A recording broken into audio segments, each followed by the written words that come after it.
안녕하세요. 여러분의 문학 친구 소설입니다. 여러분의 구독과 좋아요, 알람은 소설 채널에 보내주시는 사랑입니다. 오늘도 감사드립니다. 오늘은 이전에 이어 따뜻한 웃음과 사랑이 가득한 페퍼 가족 이야기의 다음 장을 펼쳐보려 합니다. 그럼 지금부터 들어보실까요?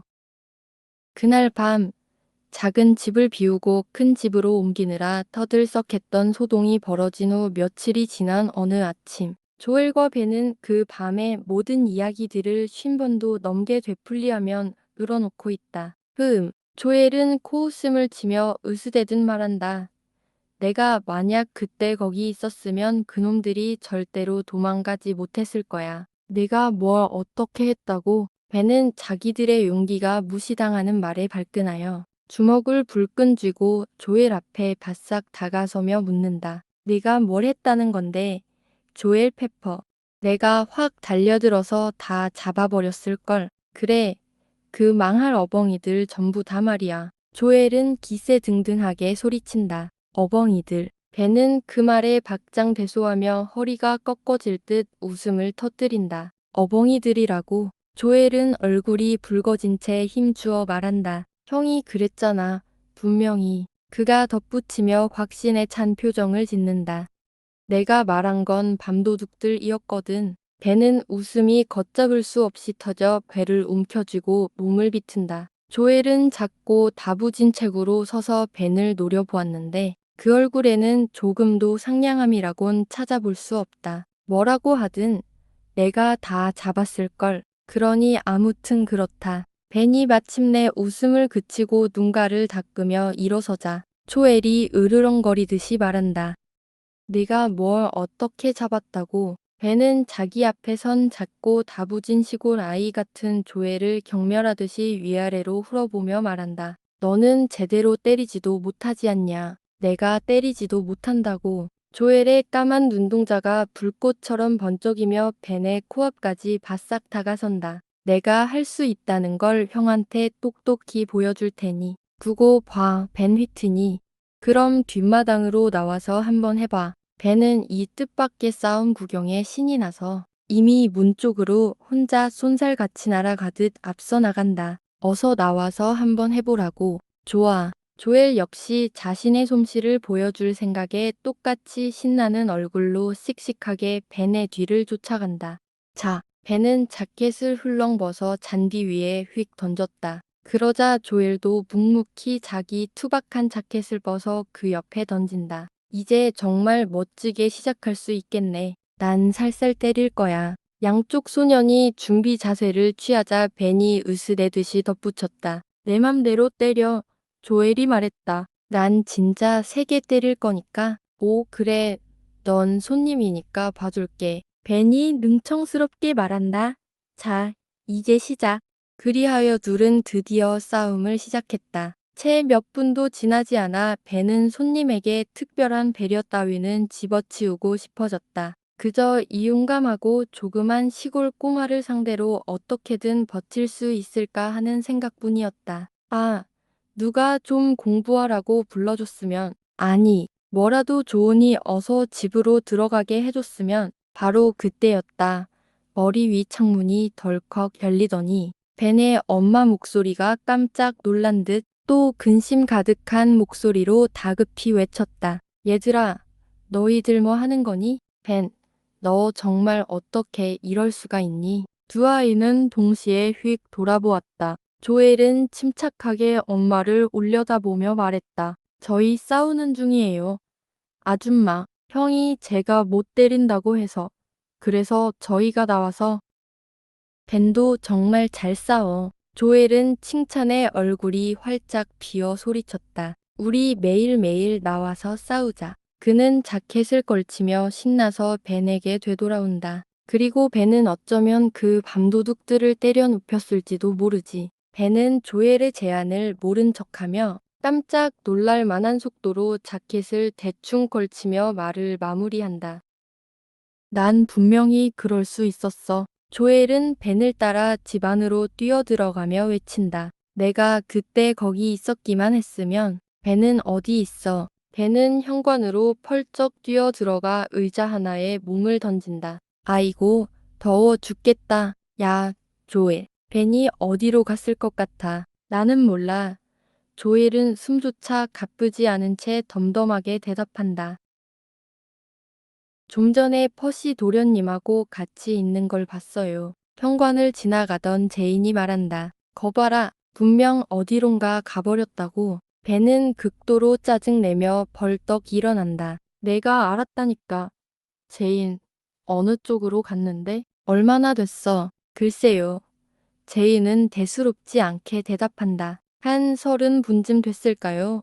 어디론가 간 건 아니고 현관문에서 이야기하고 있었을 뿐인데요. 저는 위층으로 올라가는 길이었고요. 바로 여기에서 배는 정확한 장소를 가리키며 발을 쿵 하고 찍는다. 이 현관문에서 말이야. 제인. 네. 제인이 말한다. 바로 그 문에서요. 그러고는 식당으로 들어가 자기 일을 한다.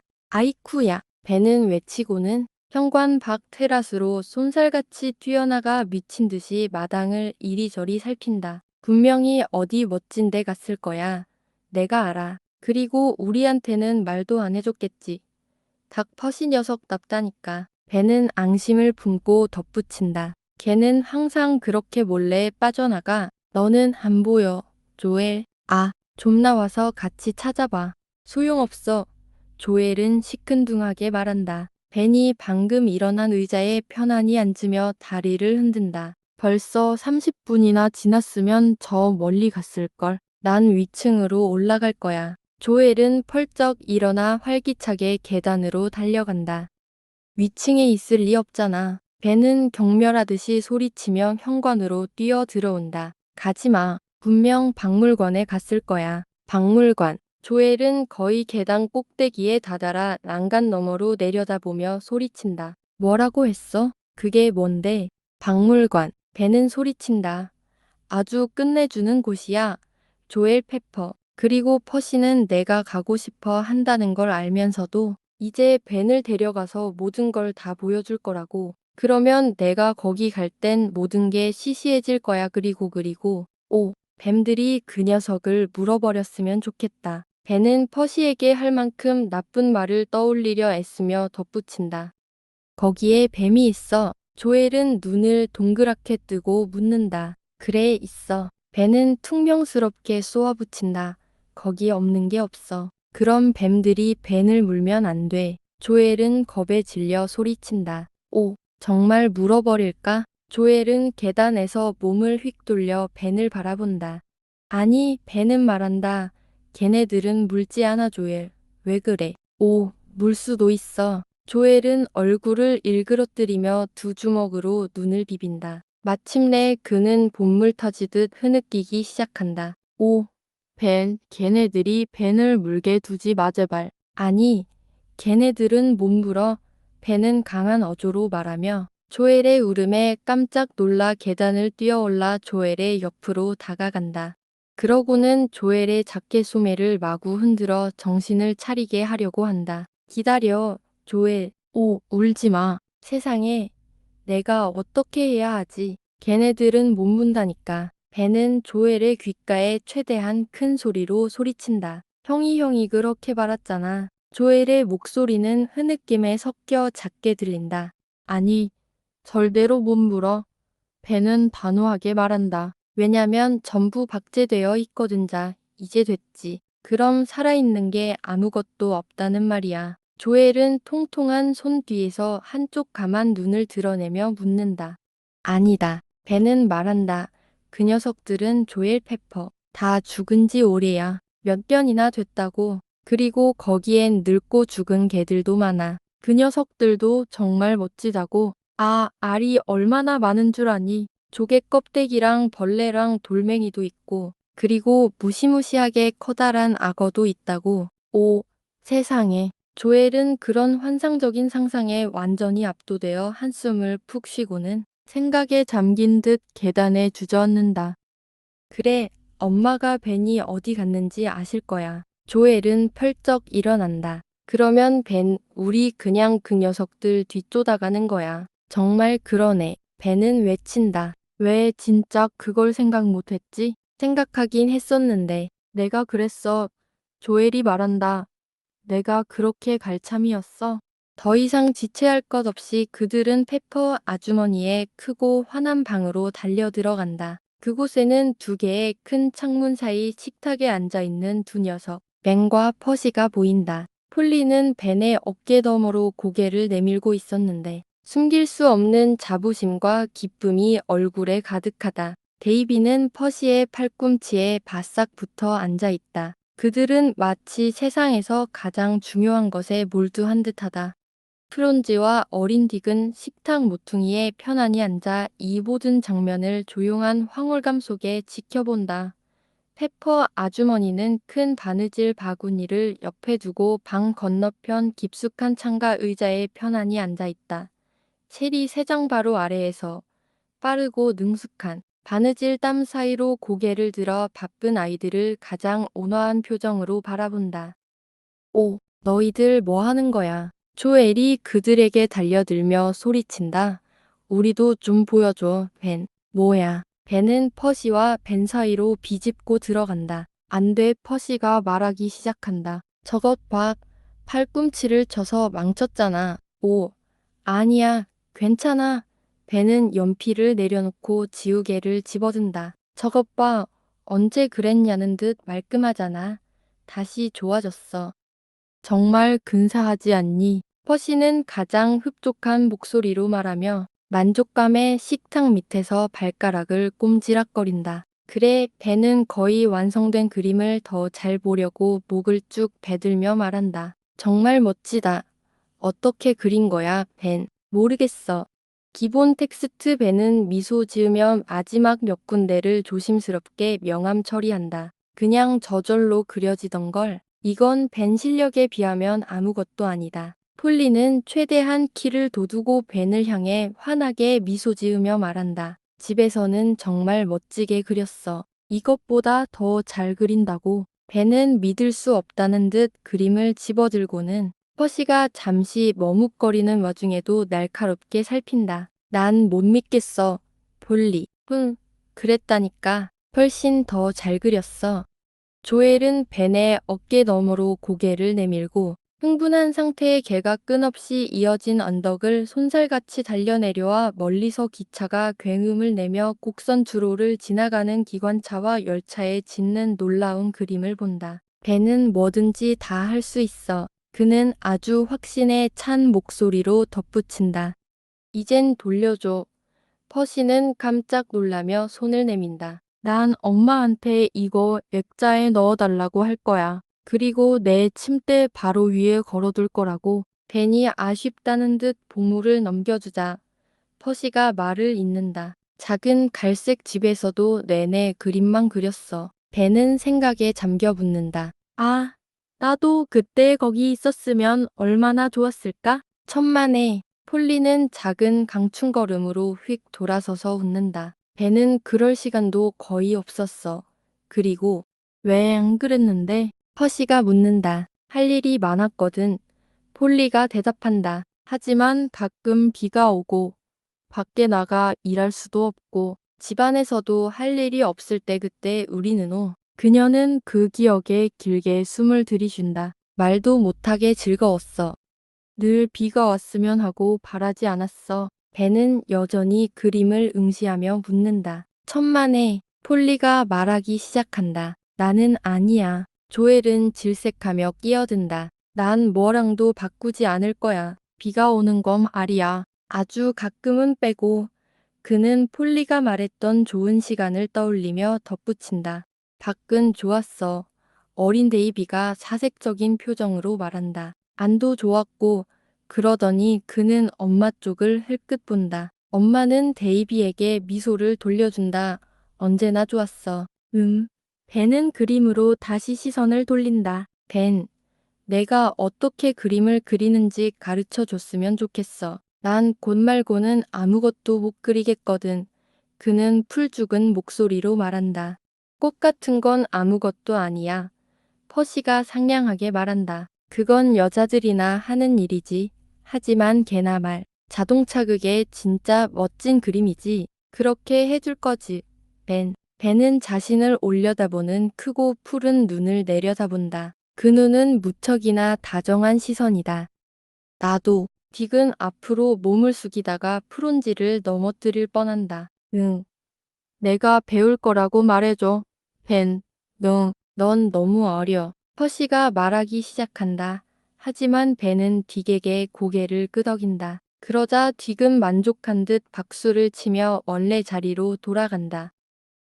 우리도 배울 거야. 조엘이 말한다. 데이비랑 나 말이야.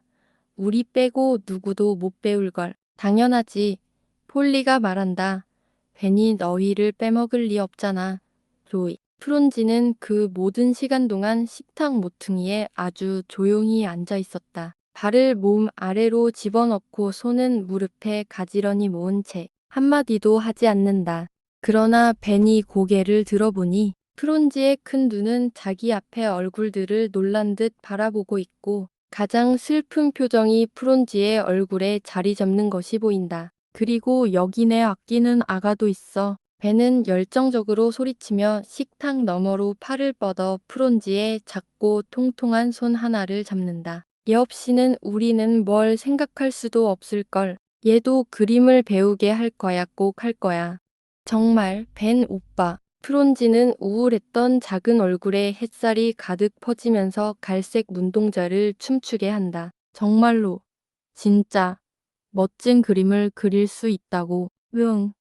제일 멋진 그림을 벤이 말한다. 걔가 평생 본 그림 중에 제일 멋진 그림 말이야. 프론지 페퍼. 오, 프론지는 소리친다. 아무도 그녀가 무슨 일을 할지 채 알아차리기도 전에 그녀는 종이와 모든 물건을 넘어 식탁 한가운데로 발을 내디뎌 행복하게 작은 한 바퀴를 돈다. 세상에, 프론지. 폴리가 그녀를 얼른 잡아 안으며 소리친다. 식탁 위에서 춤추면 안 돼. 나 배울 거야. 폴리의 품에서 벗어나며 프론지가 말한다. 나 혼자 그림을 다 그릴 거야. 벤 오빠가 그랬어. 나도 알아. 폴리가 말한다. 그러면 엄마 그림도 그려줘야지. 응. 그럴 거야. 프론지는 무척 신나서 말한다. 엄마한테 젖소 한 마리랑 닭 두 마리 그려줄 거야. 폴리, 바스콤 할머니 닭처럼 말이야. 응. 폴리가 속삭인다. 하지만 그림 다 그릴 때까지는 아직 말하지 마. 프론지. 안 그럴 거야. 프론지는 아주 큰 소리로 말하지만 입을 폴리의 귀에 바싹 대고 속삭인다. 그러면 엄마가 얼마나 놀랄까? 폴리. 그치. 바로 그때 문간에서 제스퍼의 목소리가 들린다. 나 들어가도 돼. 오, 어서 와, 제스퍼 오빠. 폴리는 프론지를 안은 채 문을 열려고 달려가며 소리친다. 오빠가 돌아와서 정말 기뻐. 나도 그래. 제스퍼는 얼굴이 발그레하고 눈이 반짝이는 채로 들어온다. 아빠가 도심에서 일이 절대 안 끝날 줄 알았어. 폴리, 우리 그림 배우기로 했어. 식탁 옆에 있는 퍼시가 말한다. 그는 다른 누군가 자기 자리에 펄쩍 뛰어앉을까봐 아무리 오랫동안 앉아있는 것이 너무 피곤했어도 벤 옆자리에서 결코 떠나지 않았다. 벤이 우리 가르쳐 줄 거야. 그래, 그럴 거야. 벤은 제스퍼에게 펄쩍 달려가 시선을 끌려고 팔이 닿는 모든 자켓 단추를 잡아당기며 덧붙인다. 그리고 우리도, 조엘도 다가오며 말한다. 우릴 빼먹었잖아, 벤. 우리 전부이 방에 있는 한 명 한 명 모두 말이야. 벤은 단호하게 말한다. 페퍼 아주머니 빼고. 안녕. 제스퍼가 말한다. 이야, 대단한 수업이군. 좋아, 벤 교수님. 그럼 나도 가르쳐 줘야겠네. 나도 올 거니까. 저요. 벤은 의자를 돌려 그를 바라보며 말한다. 제스퍼 형한테는 아무것도 가르쳐 줄 게 없어요. 형은 이미 모든 걸 다 알고 있잖아요. 그래도 오게 해요. 폴리는 강충강충 뛰며 말한다. 오, 갈 거예요. 벤 교수님, 제스퍼는 웃는다. 걱정 마세요. 폴리, 다른 학생들이 수업에 들어오면 제가 직접 확인할 거예요. 그리고 벤 페퍼 아주머니는 잠시 바느질을 멈추고는 떠들썩한 아이들 속에서 벤을 향해 미소 짓는다. 꽃이 제일 아름다운 것 같아요. 아주머니는 벽난로 위 작은 액자에 걸린 그림을 가리킨다. 벤이 무한한 인내심으로 그린 미나리 아제비 한 다발과 거대한 장미 한 송이 그림이었다. 벤은 자신의 마음에 들게 색칠까지 해놓았다. 정말요. 벤은 완전히 기뻐하며 외치고 아이들 무리를 벗어나 아주머니 곁으로 달려간다. 아주머니도 정말 좋다고 생각하세요. 당연하지. 페퍼 아주머니는 활기차게 말하며 벤을 향해 환하게 웃는다. 아주 멋진 그림이라고 생각해. 그리고 난 이걸 평생 간직할 거란다. 벤. 그럼요. 벤은 매우 기뻐하며 말한다. 아주머니께 훨씬 더 많은 그림을 그려드릴 거예요. 아주머니가 원하시는 만큼 많이요. 그려주렴. 페퍼 아주머니는 다시 바느질을 시작하며 말한다. 내가 하나하나 다 걸어둘게. 네, 그럴게요. 벤이 말한다. 내일 당장 하나 작업할 거예요. 익숙한 구멍 하나가 눈에 띄자 벤은 갑자기 묻는다. 우리 자켓은 왜 고치고 계세요? 찢어졌으니까. 페퍼 아주머니는 쾌활하게 말한다. 그리고 지들이 알아서 고쳐지진 않잖니. 왜 제인 아줌마에게 시키지 않아요? 벤이 고집한다. 항상 제인 아줌마가 고치잖아요. 제인은 할 일이 충분하단다. 페퍼 아주머니는 최선을 다해 미소를 지으며 대답한다. 난 딱히 할 일이 없으니 여기에 있는 동안 내 손이 말썽 부리지 않도록 뭔가를 찾아보고 있단다. 아주머니도 말썽 부려요. 어린 딕은 다가와 페퍼 아주머니의 얼굴을 올려다보면 올라듯이 묻는다. 아주머니는 큰 어른이잖아요. 세상에. 그럼 페퍼 아주머니가 말한다. 몸집이 크면 클수록 더 큰 말썽을 부릴 수 있는 법이지. 그건 나중에 너도 알게 될 거야, 딕. 그럼 아주머니도 구석에 서 있어요. 딕은 가장 무서워하는 벌칙을 떠올리며 그 결과가 무엇인지 알아내려 굳게 결심한 듯 묻는다. 아니, 페퍼 아주머니는 웃으며 말한다. 구석은 어린아이들이나 가는 곳이지. 하지만 분별력 있는 어른이 잘못을 저지르면 숨어들 구석 같은 건 아무데도 없단다. 아니, 있다면 아마 재빨리 그리로 기어 들어갔겠지. 아주머니, 어린 딕이 말한다. 나를 아주머니 무릎에 앉게 해줘요. 그곳이 정말 좋은 구석일 텐데. 엄마, 폴리가 다가오며 말한다. 그렇게 해줘요. 저도 예전엔 똑같이 생각했어요. 제가 바느질 마저 할게요. 페퍼 아주머니는 바느질감을 내려놓고 딕이 기어오를 수 있도록 큰 바구니를 치워준다. 딕은 만족스러운 듯 아주머니의 포근한 품에 기대어 행복한 한숨을 내쉰다. 프론지는 그런 딕을 아주 심각한 표정으로 바라본다. 마침내 그녀는 아주머니에게 다가선다. 나 피곤해. 엄마, 나 좀 안아줘요. 응. 우리 아가? 페퍼 아주머니는 팔을 벌린다. 프론지는 행복한 아기 새 같은 소리를 내며 즉시 아주머니의 품속으로 기어든다. 오, 이제 우리한테 옛날 이야기 좀 해주세요. 페퍼 아주머니, 벤이 소리친다. 제발, 제발 해주세요. 안 돼, 안 돼. 퍼시는 의자에서 허둥지둥 내려와 아주머니에게 다가선다. 작은 갈색 집 이야기를 해요. 우리한테 거기서 뭐 하고 지냈는지 말해주세요. 그게 제일 좋아요. 맞아. 벤이 소리친다. 거기서 보낸 모든 멋진 시간들이요. 잠깐만 기다려요. 네. 벤은 뒤로 달려가 작은 의자를 가져와 페퍼 아주머니의 발치에 놓는다. 그러고는 그 위에 앉아 아주머니의 편안한 무릎에 기대어 이야기를 더 잘 들으려는 듯 자세를 잡는다. 나도 의자 가져올 때까지 기다려줘. 퍼시가 소리치면 달려나간다.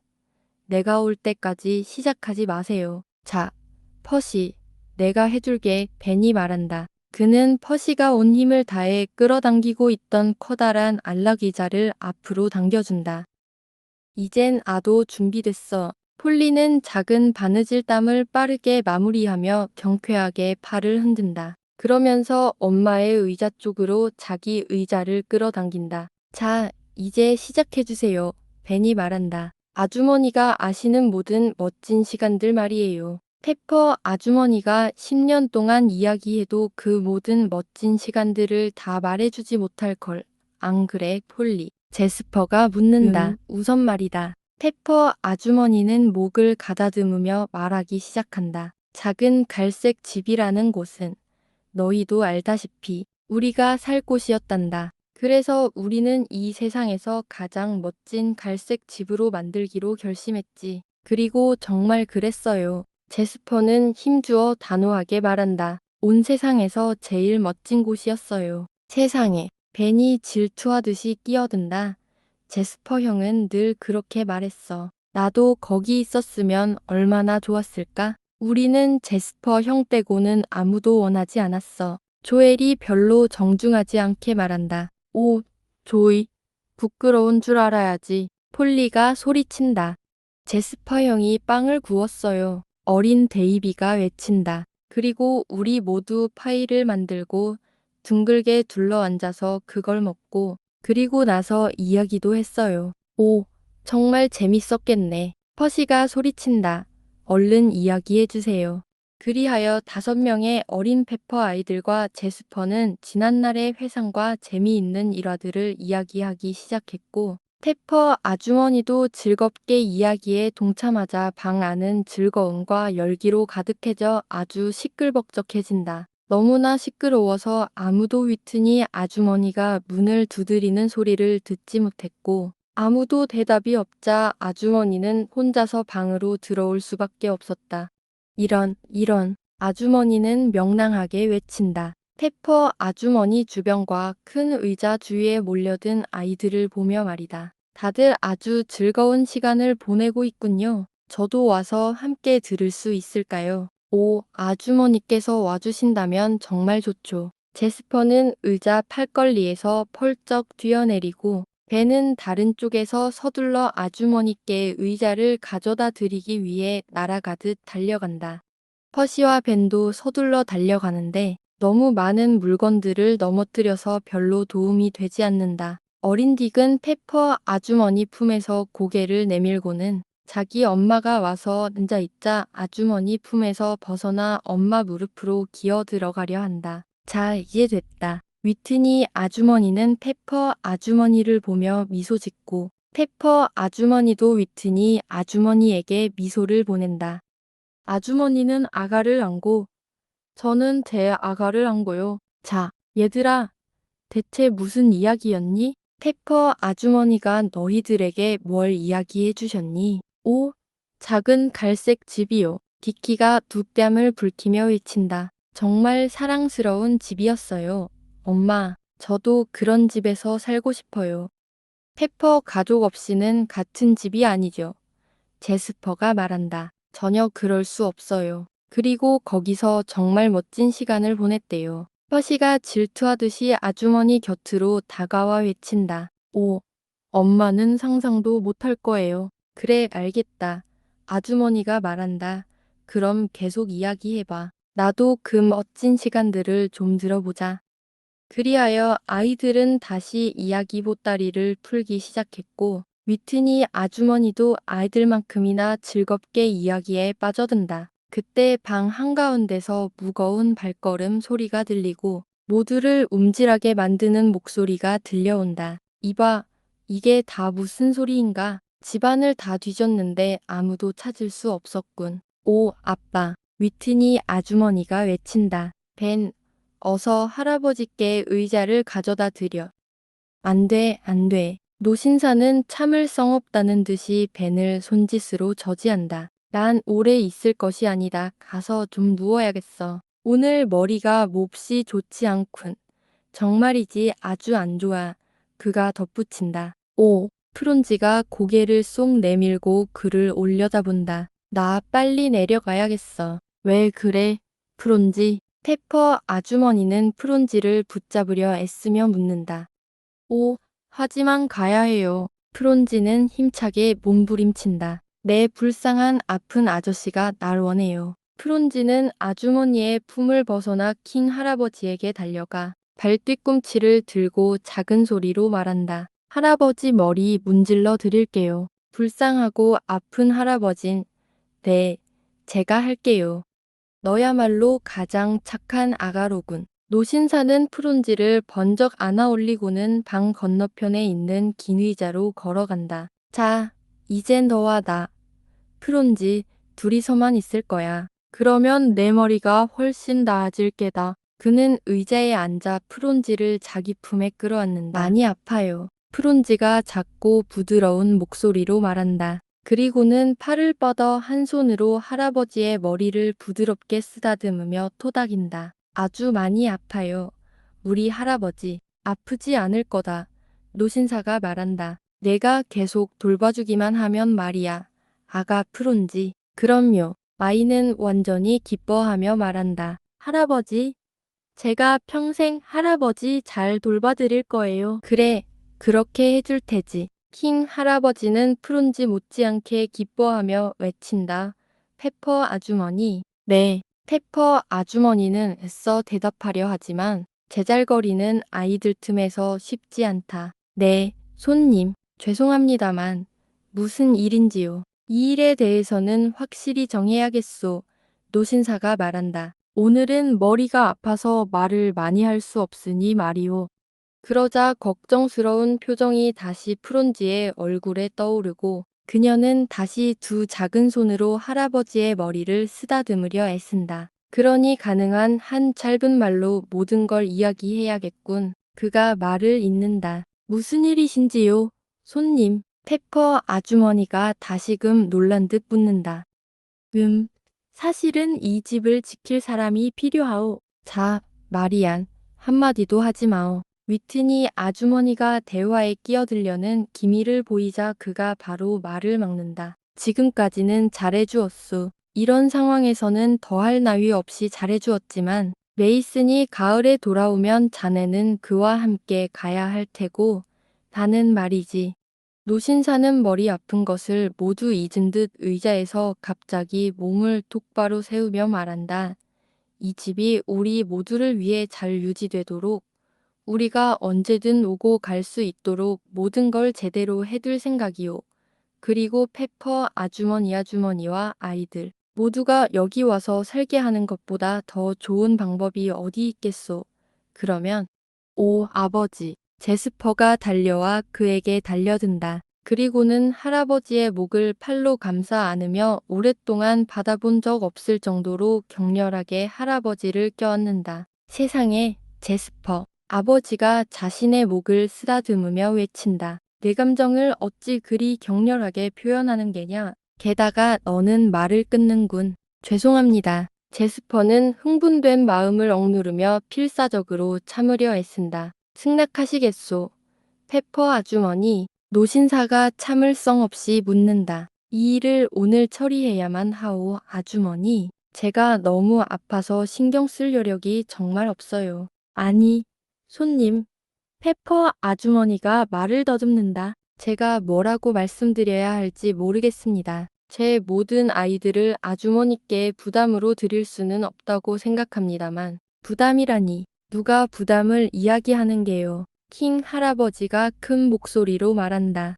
나는 내 집을 지킬 사람이 필요하오. 여기 와서 이 집을 지키겠소? 그것이 문제요. 하지만 손님, 페퍼 아주머니가 다시 말하기 시작한다. 아주머니는 생각지 못하시겠지만 내가 생각한다고 분명히 생각하고 있단다. 부인, 분명히 생각하고 있어. 노신사가 톡 쏘듯이 말한다. 내가 생각을 했으니까 이런 결정을 내린 게 아니겠소. 자, 아주머니, 이 집에 들어와 살겠소. 엄마, 뭐 하시려는 거예요? 조엘이 다급하게 묻는다. 내가 아직 뭘 할 수 있을지 모르겠구나. 거의 기절할 지경인 불쌍한 페퍼 아주머니가 말한다. 여기 와서 살아요. 제스퍼가 더는 가만히 있지 못하고 외친다 그러면서 아이들에게 달려간다. 살고 싶지 않아, 조엘. 여기 살자고. 조엘이 비명을 지른다. 오 세상에. 정말로요. 엄마, 제발 여기 와서 살아요, 제발요. 살아요. 할아버지 무릎에 앉아있던 프론지가 반향하듯이 말한다. 이 아름다운 곳에서요? 오, 엄마. 폴리가 할 수 있는 말은 그것뿐이었다. 뱀마저도 엄마의 목을 감싸 안고 귓가에 살아요. 하고 속삭인다. 한편 어린 데이비는 엄마 무릎에 파고들어 온 힘을 다해 엄마를 졸라댄다. 내가 어쩌면 좋으니? 불쌍한 아주머니가 소리친다. 세상에 이처럼 놀라운 일이 또 어디 있으랴. 아주머니가 하실 수 있는 가장 좋은 일일 것이오. 노신사가 외친다. 아이들에게 더 좋은 기회라는 걸 모르겠소. 아주머니가 아이들에게 가르치고 싶어 했던 그런 교육을 받게 될 것이오. 페퍼 아주머니. 그리고 나에게도 무척 편해질 것이고, 이제 안에 무슨 걸림돌이 있겠소. 정말로 이게 가장 좋은 방법인지 확실하다면야. 페퍼 아주머니가 미심쩍은 표정으로 말한다. 오, 페퍼 아주머니. 위트니 아주머니가 그녀의 손을 잡으며 말한다. 아직도 의심하세요. 그러면요. 킹 할아버지는 일어서지만 프론지는 여전히 품에 안은 채다. 이건 해결된 걸로 알겠소. 여기는 너희 집이란다, 얘들아. 그는 5명의 어린 페퍼 아이들을 향해 손짓하며 말한다. 그리고는 이 모든 일을 간단명료하게 처리하고 프론지를 어깨에 들쳐맨 채 방을 나간다. 오늘 들려드린 이야기는 여기까지입니다. 사랑스러운 프론지를 어깨에 들쳐맨 할아버지의 뒷모습에서 우리는 페퍼 가족에게 찾아온 새로운 삶의 시작과 따뜻한 미래를 엿볼 수 있었습니다. 이제 작은 갈색 집에서의 추억을 뒤로하고 더 넓은 새 집에서 이들이 어떤 이야기들을 만들어갈지 무척 궁금해집니다. 다음 시간에 더 따뜻하고 흥미진진한 이야기로 다시 찾아뵙겠습니다. 끝까지 함께 해주셔서 진심으로 감사합니다.